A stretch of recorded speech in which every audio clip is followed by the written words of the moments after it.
chef de l'État Joseph Kabila Kabange arandaki hommage na Justin Marie Bomboko pe lisusu ba prisonnier oyo ba bénéficier qui na loi ya amnistie ndenge ba liberaki bango avec impact pe idéologie.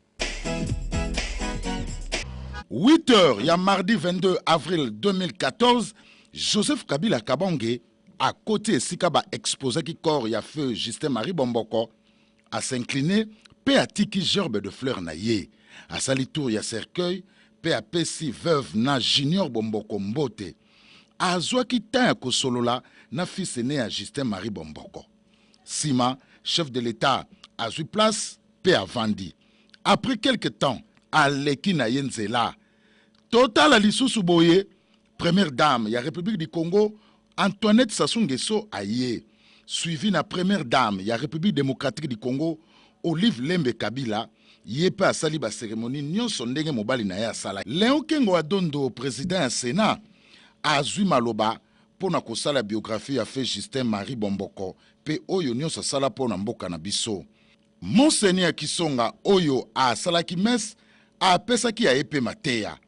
Ba dépôt ya ba gerbe de fleurs et salemi et komitango ya levé à corps ba memi yango libanda ya palais du peuple et koti na Corbière direction dernière demeure na ye cimetière ya Gombe. Na présence toujours ya ba première dame ya République démocratique du Congo pe ya République du Congo na ba autorité ya mboka Junior Bomboko fils né à feu Justin Marie Bomboko alobaki liloba ya suka et komaki sikoyo tango ya kukabwana na Justin Marie Bomboko. Adieu le patriarche Justin Marie Bomboko. Kaka après enterrement, il y a le patriarche Bomboko, Madame Olive Lembe Kabila, na Antoinette Sassou Nguesso, ba déposa ki kaka na cimetière ya Gombe, ba gerbe de fleurs na bango, na ba tombe ya ba parents ya première dame ya République du Congo. Et ça li passe.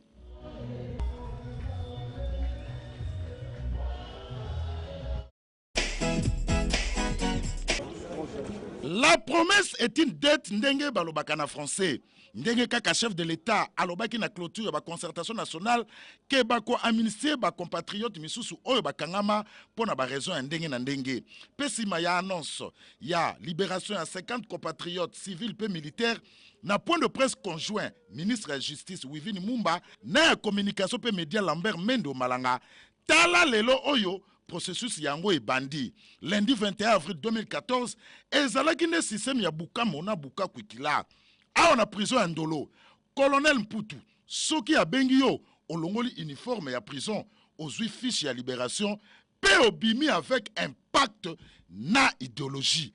Na kati ya bato oyo bazalaki libéré ngaye, Patrick Palate ya CCTV, esengo, to esengo te. Boyo kaye na mikwa lingala facile. Na tondi nzambe oyo asali ete nabima mokolo lelo na tondi pe bato banso bandeko banso basali ete nazwa liberté na ngai nzamba azwa lokumu nazali na esengo ya retrouver baninga bangai misala bangai pe bafamille na ngai le reste nzamba kosunga tokotala aboni DG na ngai kituto loyon toi akoloba mosala akopesa ngai yango na kosala merci na ye pe lokolo. Même procédure na prison ya Makala ndeti mama oyo mobali na ye asali 6 ans na prison oyo suka na émotion boyoka eloko oyo.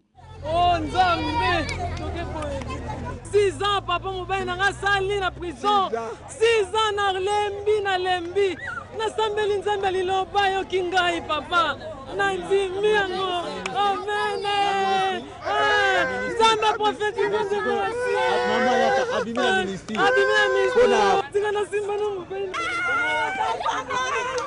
mosala ya kobimisa na prison ezande na ebandeli po ministre ya justice ako étudier ba dossier ya bato misusu pona ko administrer bango o cohésion nationale ezalaki slogan bomoni bino moko anoko bondi makape bato eyokani